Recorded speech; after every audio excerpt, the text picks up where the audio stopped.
Welcome to our video on multi-step two-dimensional problems. Our goal today is that we can solve problems involving oblique triangles in 2 dimensions using our SOHCAHTOA, the sine law, and or the cosine law that require multiple steps. So these aren't just like a one-stepper, these have multiple steps to them, so they would be application type questions on an assessment. All right, first of all, if we are looking at finding the value of x, it's really representing this side length right here from here to here.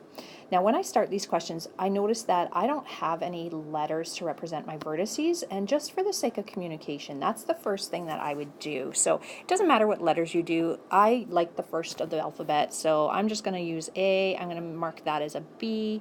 I'll make the top a C and the bottom corner here a D. So we've got triangle ABC and a triangle CBD or BCD.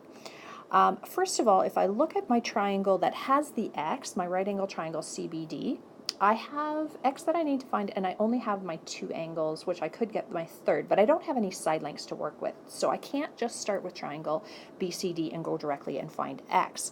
I'm going to use my triangle ABC, because in that triangle I have this given angle of 40 degrees. I have the side opposite to it, and it is a right triangle. If I were to solve for the adjacent side, which I'll call little side A based on triangle ABC, if I were to solve that, that would give me a side in triangle CBD. And then I can use that in my SOHCAHTOA to solve for side X.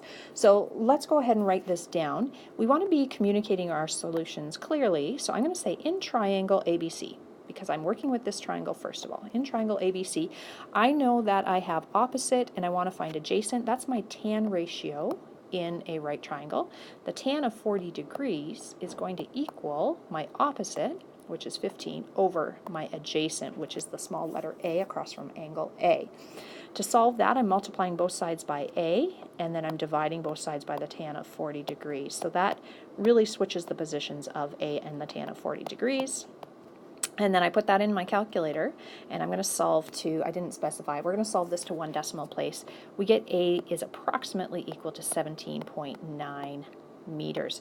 Now I'm going to keep all those digits in my calculator so that I can use all those digits and avoid my rounding error when I solve for side X. So second step here, I want to look at my triangle BCD. So in triangle BCD, we have the following. We know that angle D is 25 degrees. Side A from the previous triangle really is side D. That is opposite, and we want to find the adjacent to the angle 25. So again, it's a tan ratio that we can use here. You could find other angles and work with tan in the other way, but I'll just go with what I've got. The tan of 25 degrees would equal that A value from my previous one, that 17.9, which I have all the digits on my calculator for, and that's going to be over the adjacent, which is my X.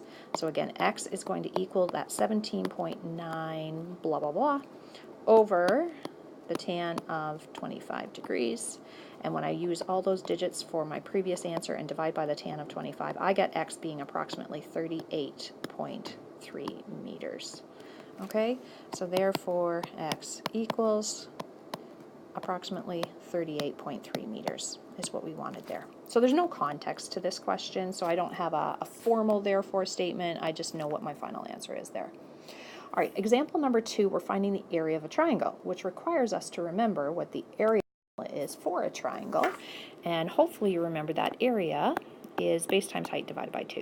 And base and height have to meet at a 90-degree angle. So I already have a 90-degree angle marked in here, and I think it makes sense then to use the side, let's label so we can actually talk about this intelligently. I'm going to call this A, B, C, and we'll call this one D. Okay, so side AC would be the base of my triangle, the BD would be the height of the triangle. So let's talk about what we've got here. Now, so A to D I know is 20, so that's been marked on here as 20. I still need X to get my full side length AC, or you could do 2 separate areas. You could do the area of triangle ABD and then do the area of triangle DBC and then add the 2 areas together. I'm just going to treat it like one big triangle, but to get there I'm going to break it into my smaller triangles. So first of all, I'm going to look at triangle ABC. So that's the one at ABD, my bad, the one at the top here. triangle ABD, because I have this angle and I have the adjacent side here. So adjacent, I'm going to solve for my opposite. I'm just going to label that with not an X because we already have X in the diagram. We're going to label that, I can use a lowercase letter a because it's across from angle A in that triangle.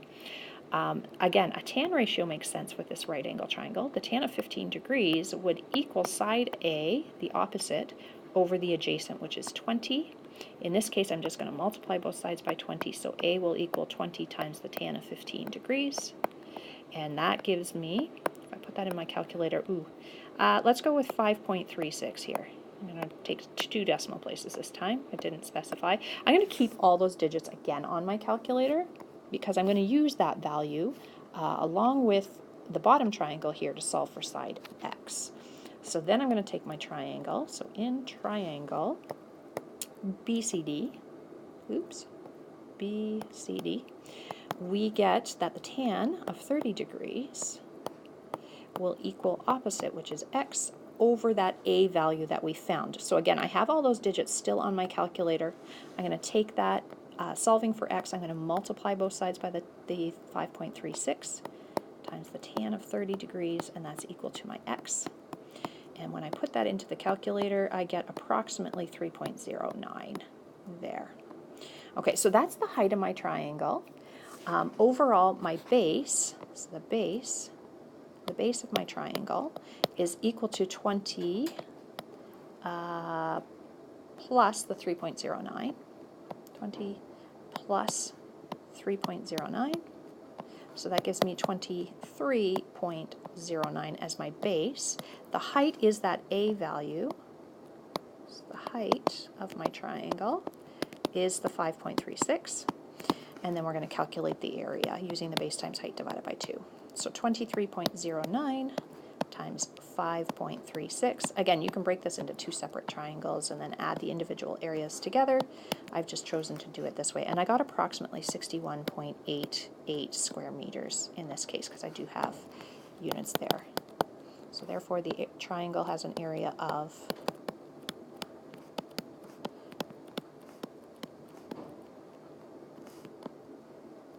about 61.9 square meters.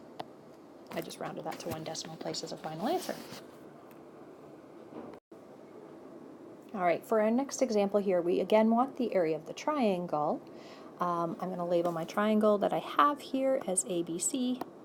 Now, I don't have any right angles in this triangle, so I don't automatically have a base and a height here. So let us draw in a height. It doesn't matter which one. Since I know AB already, I might make this my height and use the 8 as my base. You don't have to do it this way. You could go from A and meet side BC at a 90-degree angle. It's totally up to you, but this is the route that I decided to go with. Before I begin, I'm going to actually solve for this angle in this triangle because if I look at my right angle triangles, I don't know any sides of the specific right angle triangle like I did in the previous question. I know the 8 is my length of this side AB, but side AB, that does not, my height here that I've drawn in, I'm just going to put a letter D right here. My height that I've drawn in doesn't mean that it's not going to meet it at 90 degree, right in the midpoint. It meets at 90 degrees, but that is not necessarily the midpoint, especially if I solve for angle B, I'm going to see this is not an isosceles triangle, so it definitely doesn't meet at the midpoint. If it was an isosceles triangle, then we would be good.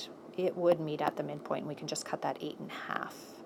All right, so 180 degrees, take away 50 degrees, take away 70 degrees. We'll solve for my angle B, and that gives me 60 degrees as my angle here. So none of these sides are going to be equal in length because none of the angles are equal in length. All right, based on what I have here, I could solve for one of the right angled sides in my triangle. And I'm sure there's actually, yeah, no, we'll go with this. I'm going to look at my big triangle, ABC, and I'm going to use sine law with it. I can't use SOHCAHTOA because it's not a right angle triangle.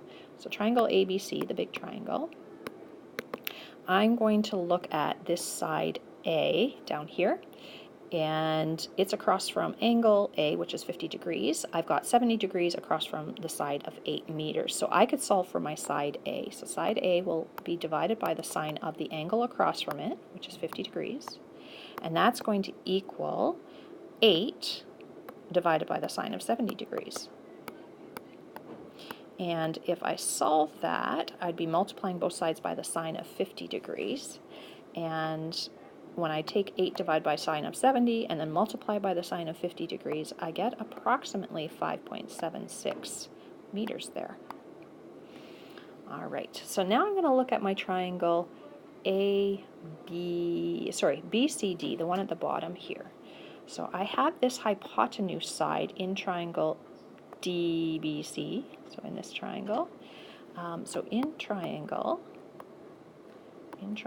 DBC, I have the hypotenuse. It is a right angle triangle. I can go with the sine of 60 degrees would equal the opposite. I'm going to call this x.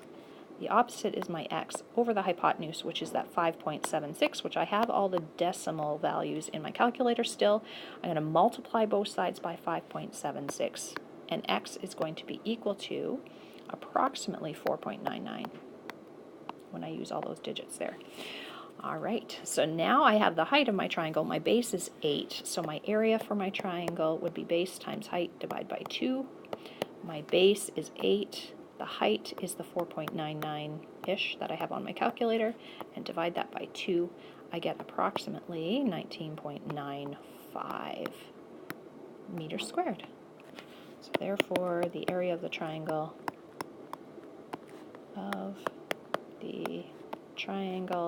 is 19.95 meters squared approximately.